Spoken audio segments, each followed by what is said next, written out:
13.5 minutes after the hour. Welcome back to the most news in the morning. It's the 15th of April, and you know what that means. Time to settle up with Uncle Sam. Deadline day for filing those tax returns or filing an extension. And cash-strapped states are planning some interesting ways to take more of your money. What else is new? Christine Roman's now with the real deal about your taxes. Good morning to you. Good morning. Good morning. Okay, states hit hard by the recession. They've had to dig deep to close their budget gaps. That means they're getting creative to raise more money. And whether it's fees or taxes, it means more money from you. What do pole dancing, fishing licenses, car registrations, and a state park pass have in common? They all could get more expensive as states slap on taxes and fees in a scramble to raise money. Colorado wants a fee for background checks for new gun owners. The price of a Michigan state park pass may rise. In Nevada, lawmakers are considering a tax on legal brothels and an increase in Vegas hotel taxes.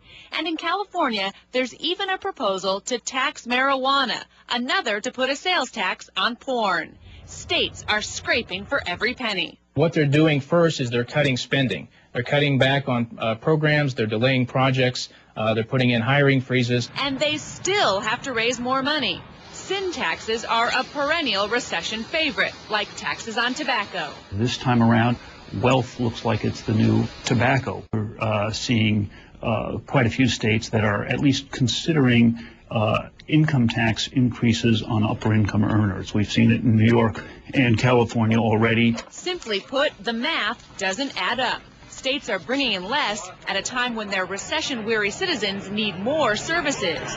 Fees on hunting licenses and taxes on gentlemen's clubs can't close the gap alone. To see significant increases in, I guess what I would call the go-to taxes, the income tax and the sales tax. And if you want to raise significant amounts of money, that's where states are likely to go.